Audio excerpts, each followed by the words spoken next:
I'm Alex Radcliffe from Quack&Co, the channel where everything is under 10 minutes all the time, every time. This is Kickstarter Roundup. We have 10 Kickstarters, 2 game founds, 1 campaign that I missed from 3 weeks ago. We're going to talk about it now, talk about it in a very loose sense, because we have nowhere near enough time to actually cover these. If you want a more in-depth overview, make sure to check out BoardgameCo. Every Monday I do he does a to-back or not to back video where he goes over all those things. In the meantime, let's go ahead and start this one off with Spirit Duels.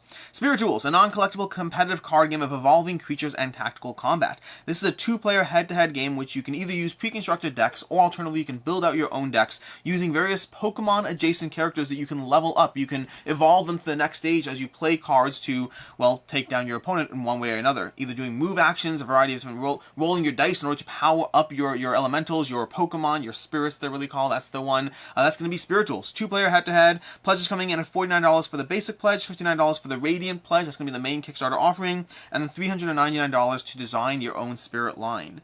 Next up, we have IT Startup Office Lockdown. Now, this is a game that I believe is worth paying attention to if you are someone that likes IT, humor or jokes, or IT at all, because the jokes here are coming fast and loose, I mean, I know the IT space enough to find this stuff funny. It's very engaging, very funny, but past that, it is a lighter card game. Think a level up from whatever, Unicorn Fever, slapstick humor, whatever it is, but a step down from whatever card games you're used to. Maybe in line with a game like Gloom. So it's lighter, it's entry level, but especially if you have an affinity for IT, this might be worth paying attention to. Pledge levels come in, this is a standalone expansion by the way. Pledge levels come in at $27 for the Office Lockdown, $39 for the Office Lockdown plus the Programmer Miniature, and then all the stuff for €49 over there.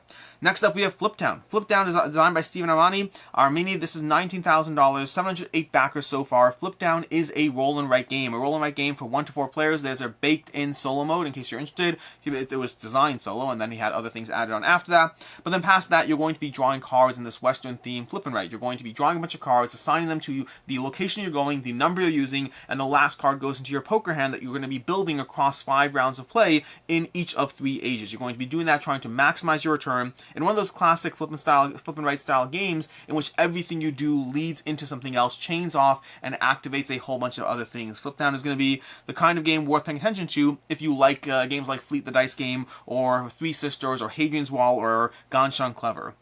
Pledge levels come in at $5 for the print and play, $10 for, we can ignore that, that's retail stores, $25 for the physical copy of the game, and $46 for 2 copies of the game for you and a friend. From there we have Cytress, an immersive cyberpunk game, 235 backers, $21,000 raised, 27 days to go. If you think I can tell you anything about this game in less than a minute, you're wrong. Cytress, it's got like a cyberpunk theme, and it's worker placement, and you have your one big worker, and you have your other workers, and you can be going on missions, and trying to be mindful of the missions you take, because missions have 4 different pieces of information you have to be mindful of. Who you're doing it for, what the rewards are, who you're doing it against, and one other thing that I'm not remembering this second. There's a lot more going on, but there's a lot more going on to the point that I can't possibly cover this in, well, short. So you can check out the how to play, you can check out Rado's overview, how to play, any of that information. There's a whole bunch of information to dive into it more. Pledge levels are going to start being a little bit all over the place very quickly. There's a whole bunch of options on the table. I'm not going to go into them, again, that time limitation, but there's a bunch of pledge levels and they keep escalating in what they're doing. Here's the game plus the narrative experience, here's the game plus the narrative experience plus the cyberpunk experience, and here's the game plus absolutely everything. It gets crazy pretty quickly. There's too much information here. Cytress, you can go ahead and check this one out to dive into it a bit more. Next up we have Through Ice and Snow. Through Ice and Snow is going to be another worker placement game of survival in the Arctic North. I assume the North, it's somewhere in the Arctic, but this is a game, 531 backers, $38,000, coming to you from 2 Tomatoes Games. This is one in which you're going to be going on a collective fleet. You're going on a journey. You're going to be managing your fleet as you go to different locations, but each player is managing their own boat, upgrading their own boat, using custom workers, unique workers for the specific lanes you're trying to place those workers in as you try to survive, feed your people, deal with whatever things are happening to the boat, get fuel for the boat, all of that stuff. A little bit survival, a little bit thriving. That's going to be everything in Through Ice and Snow. Pledge levels are coming in at $54 for the Explorer pledge, and $81 for the Captain's pledge, and then $107 for the Admiral pledge, and then $156 for the... I can't keep going. I'm sorry. We're going to stop there and move on to the next one. Don't Let It Die. Don't Let It Die from Sam Milhelm. This is actually a redone version of Don't Let It Die. Don't Let It Die was out a while ago. I believe the original art was Sam Milhelm. This is being refreshed and reworked and handed off 971 backers, $45,000 in this cooperative game of trying to survive before 14 rounds of play are up and your fire's gone and you're all wiped out as a civilization. You're trying to survive in this cooperative survival game. You're going to have 4 different characters from 16 possible that you're going to be picking those characters, combining their abilities, and being mindful of the various difficulty levels that you can choose to engage with as you try to survive. Adding wood to the fire, adding food to the people, or feeding food to the people. That's probably the better one you want to do. Art looks great. The game looks intriguing. Solo game, survival, all those things. Don't let it die.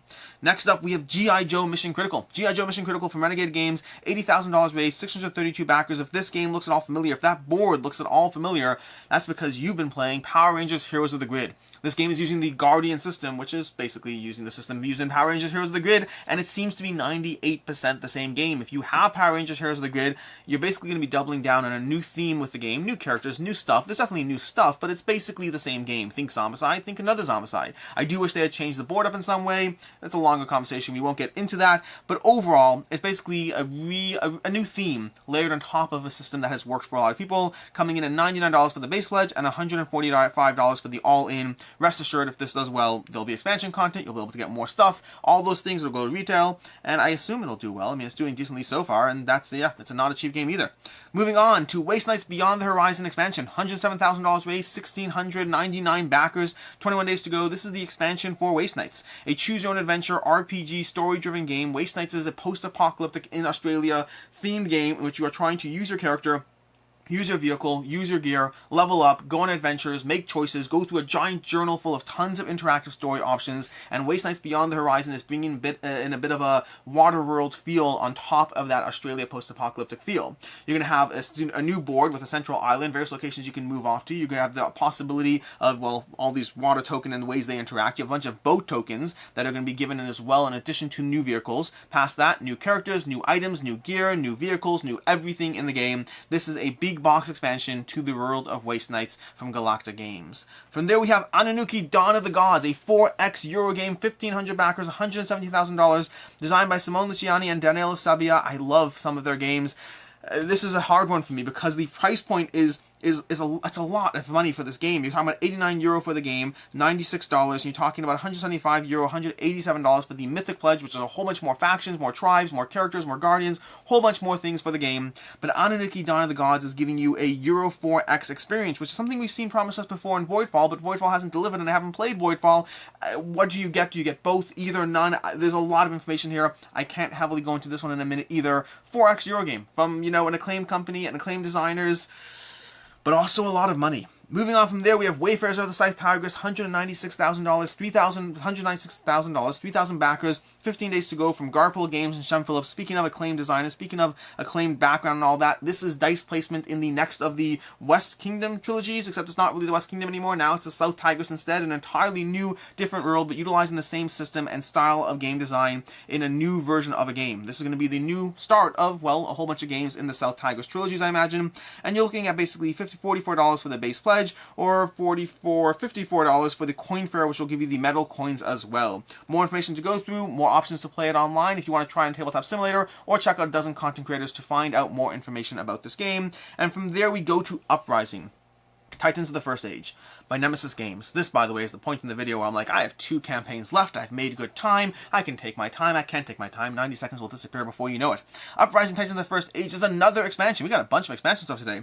Uprising Titans of the First Age gives you an expansion to the game Uprising. You can get the all-in pledge, you can get all the stuff, you can get the original game, you can get the expansions, and it's meant to address some of the complaints from the original game. The game is well rated at 8.5 on BoardgameGeek, but it's cooperative 4X, so we have another 4X game apparently. A cooperative 4X game, not so much a Euro one, just Ameritrash cooperative 4X, but it's one that is very different because cooperative 4X is not something you hear in general, and it's a game that the original game was well loved, but the game had some complaints. The cascading dice rolls and how it failed a lot, the variety in the enemy factions, a whole bunch of small complaints and nuances that this expansion is aimed to address, or some of these expansions content is aimed to address, while giving you more factions as well. A whole lot of content here, a whole lot of options, a well-rated game, and an opportunity to check in if it's a game for you. And that brings us to the final game on the table, the Great Wall reprint from Awakened Realms. €469,000 raised, raised 3,700 backers, so nearly 4,000 out of a $50,000 goal, €50,000 goal. The Great Wall is a worker placement game, and it's an incredible experience. I just had a chance to dive back into this week,